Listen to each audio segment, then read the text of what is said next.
She placed the envelope on the table without a word. It was a plain white envelope, sealed, with no name on the outside.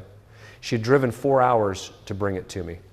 She sat across from me in the rectory parlor, her hands folded in her lap so tightly the knuckles were white, and she said she had not slept in 11 days. She was a woman in her late 30s, a practicing Catholic, a mother of 3. The envelope, she told me, had been left on the doorstep of her home by a neighbor she had never wronged. Her sister-in-law had told her what it was.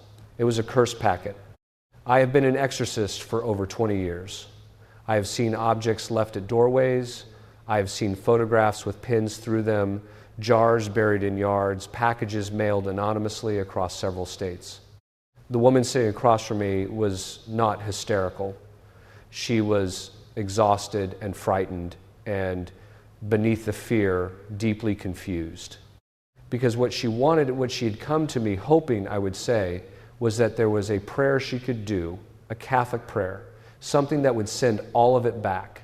She had heard that phrase somewhere, send it back, return it to the sender. She wanted to know if the church had such a thing. I told her the truth. What she had heard was not a Catholic idea. But what the church does have is something far more powerful than any act of retaliation, and I will explain what that is. Because it is the answer, not the answer she was expecting, the real one. My name is Father Chad Ripperger. I am a Thomistic philosopher and a priest, and I have served as one of the few formally trained exorcists still operating in the Latin Rite. I did not choose this work. It chose me in the way certain assignments arrive in a vocation, through need, through availability, through a superior's discernment. I have spent decades inside cases that most dioceses in the United States will not officially acknowledge. I know what I have observed. I know what is documented.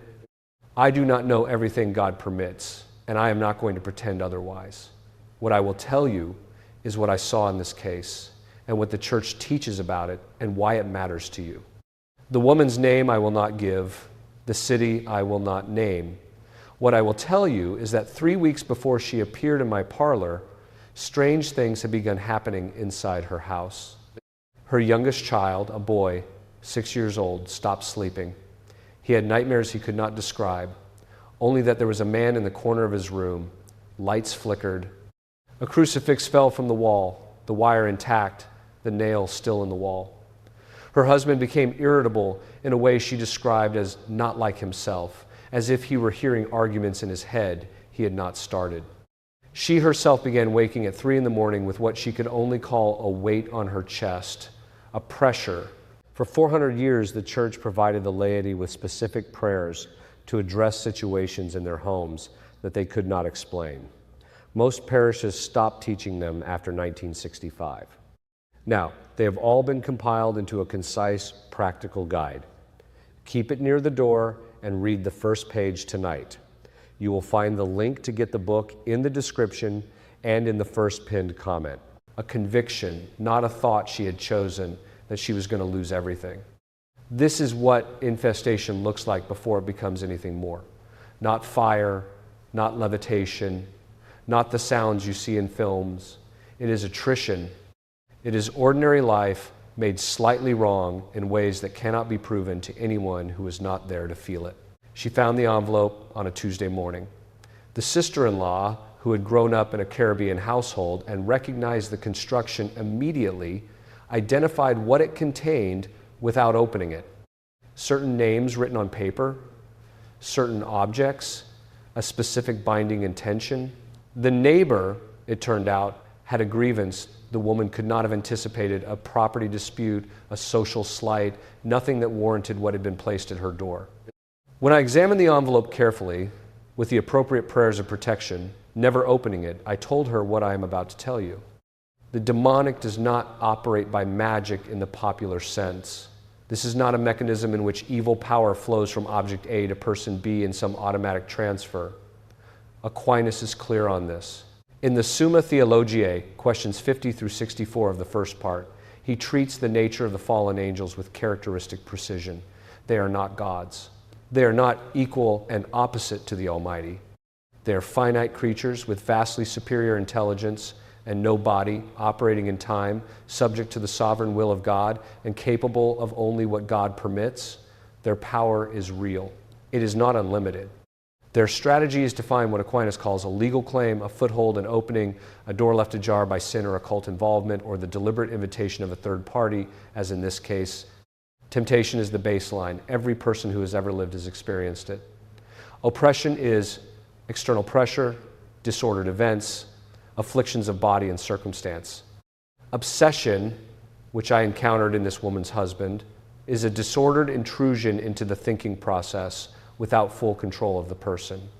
Infestation touches places and objects. Subjugation involves a degree of contractual relation. Possession is the rarest, the most severe, and the most misrepresented. In this case, what I was looking at was infestation of the home and incipient oppression of the family. No possession, no full subjugation. But without intervention, these things escalate. The critical question in any case is always, what did the demonic find to hold on to? The neighbor's intent mattered. Deliberate malice directed at a named person, combined with objects and rites borrowed from traditions that invoke non-Christian spirits, constitutes what I call an introduced foothold, not created by the victim's own action, but requiring the victim's spiritual situation to find any traction. This is where Proverbs comes in. Chapter 26, verse 2. As a sparrow in its flitting, as a swallow in its flying, so a curse that is causeless does not alight. The ancient wisdom is precise. A curse without legal ground does not land. It requires something to attach to. Isaiah 54, verse 17. No weapon formed against you shall prosper. That is not sentiment. That is a conditional. It holds when the covenant holds. It holds when there is no legal claim available for the weapon to find purchase in. The Balaam account in Numbers, chapters 22 through 24, illustrates this exactly. Balak, king of Moab, hired Balaam to curse Israel. Balaam, a seer for hire, went and stood on the heights above the camp, and every time St. Thomas Aquinas wrote more than a dozen questions on how fallen angels operate, most Catholics have never read one line of it. This archive gathers that teaching, the 1,614 rite, and 4 centuries of documented cases into a single reference. Read it slowly, 1 chapter a night. You will find the link to get the book in the description and in the first posted comment. He opened his mouth to curse. What came out was a blessing 3 times.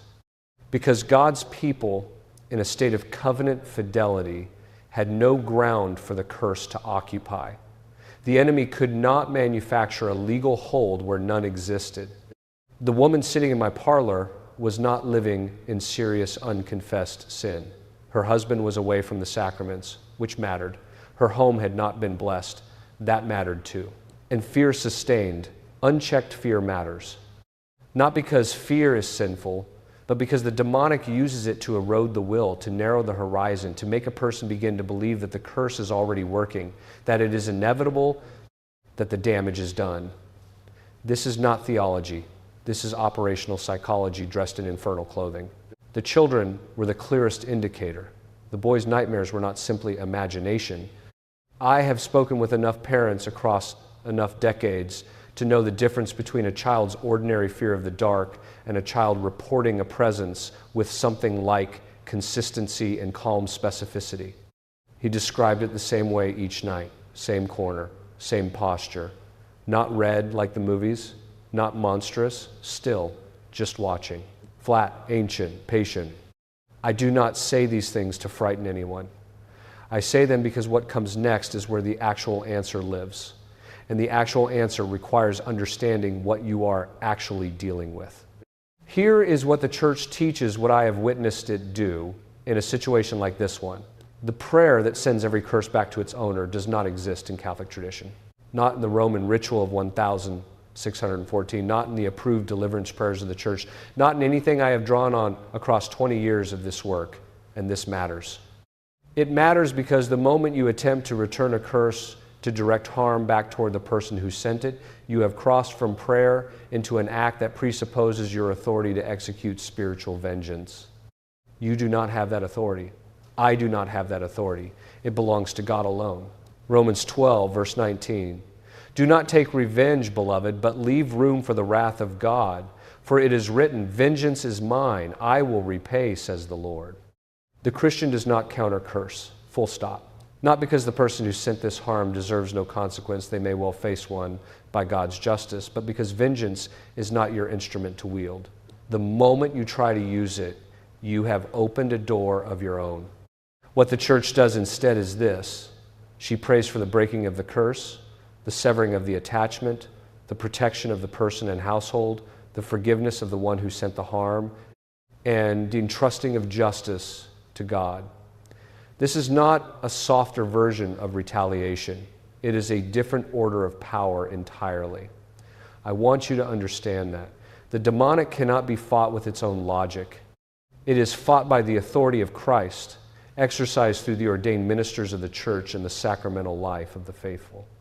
I allow this much here, and I say it precisely. These are composite accounts documented across many cases over many years, summarized for a public audience. What I teach is in the public record. What I describe is in the pattern, not in any single identifiable person's story. You are the one who must discern before God what applies to your own situation. The prayer I gave this woman is not secret. It is not exotic. It is the prayer the church has always used for the afflicted, expressed in plain language before God. You pray for the breaking of every spiritual attack directed against you and your household in the name of Jesus Christ, through the intercession of the Blessed Virgin Mary and the holy angels.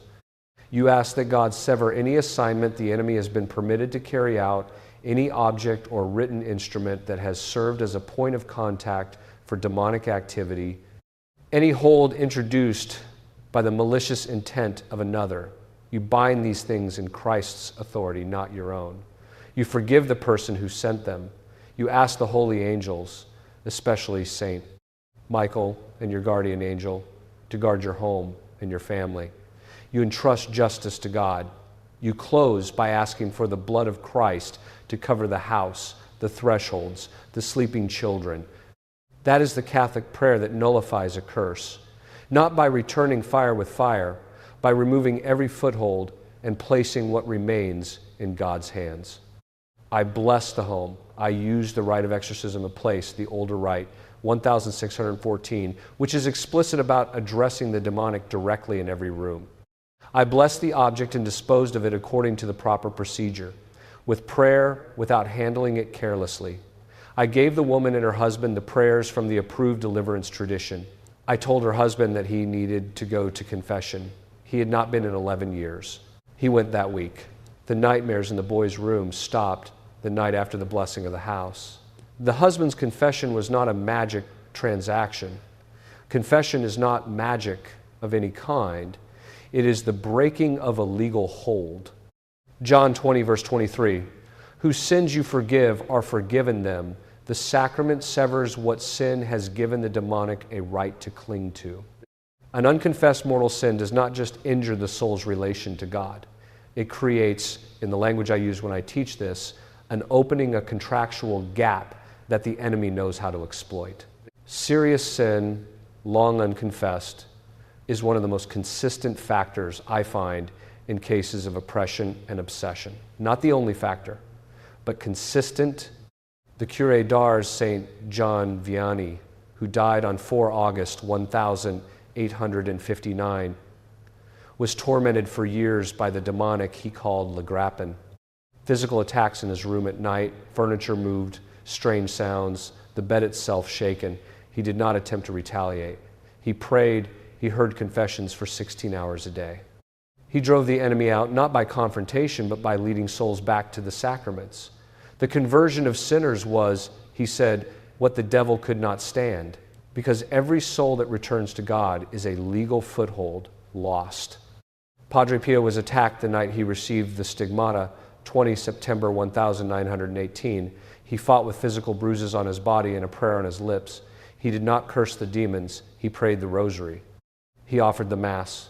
He heard confessions. His weapon was the ordinary sacramental life of the Church, lived with exceptional fidelity. This is what the Church has always done. This is what she teaches now. The practical application for your household begins with the Eucharist. Real presence, the actual body and blood of Christ under the appearances of bread and wine, is the thing the demonic cannot tolerate. Not in some theatrical way, in a precise ontological way. I have seen the reaction in the course of formal exorcism. The consecrated host, brought near, produces a response that no object of human manufacture produces. This is not ceremony. This is the body of the God who broke death. Receive it worthily. Receive it in a state of grace. If you are not in a state of grace, go to confession first.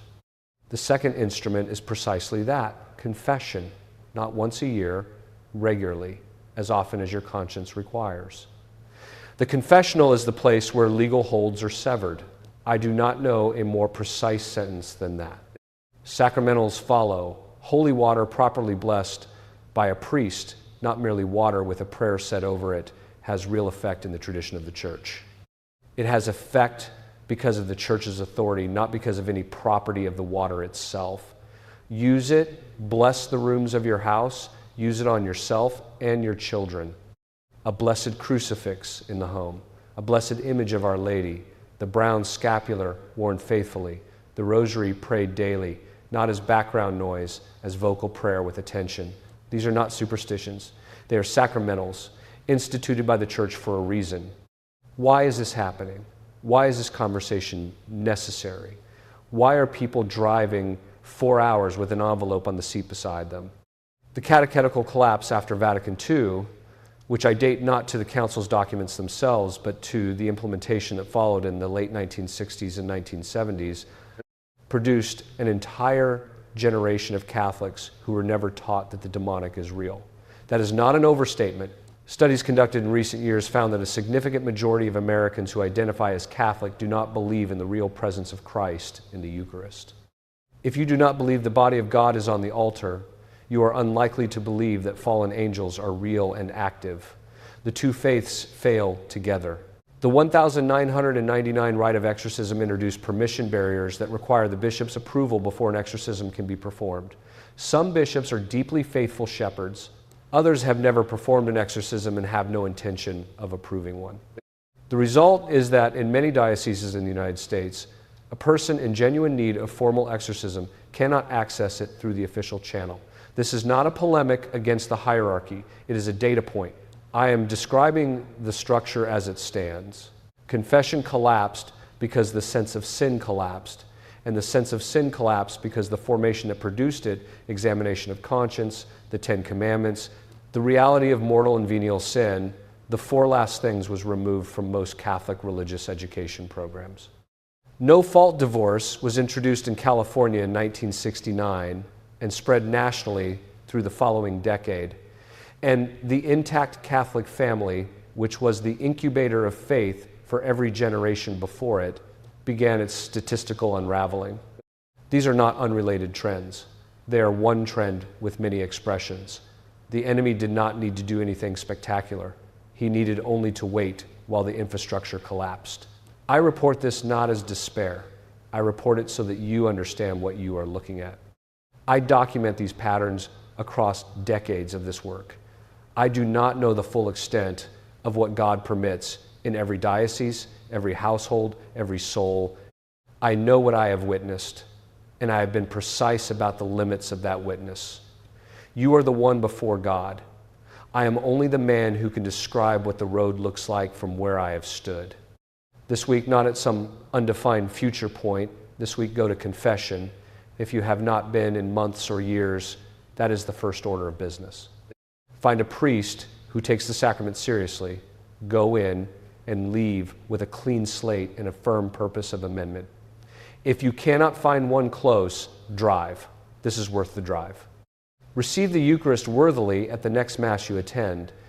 If you are not certain of your state of grace, go to confession first. Contact a priest and ask him to bless your home with holy water.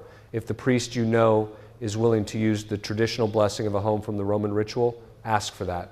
Bring the blessed water home. Use it at the doors, in the rooms, on the threshold. Place a blessed crucifix above the front entry, an image of Our Lady in a prominent place. If you have anything in the house connected to occult practice, tarot cards, Ouija boards, objects from folk magic traditions, things bought from practitioners. Things given to you with intentions you do not trust, remove them. Physically, remove them from your property. Consecrate your family to the Sacred Heart of Jesus and the Immaculate Heart of Mary. The prayers for this are available in short. Say them. Pray the rosary every day. I understand that daily rosary sounds like a large commitment if you have not established it. It is 15 minutes. The 15 minutes are not the obstacle. The obstacle is the decision to begin. Decide.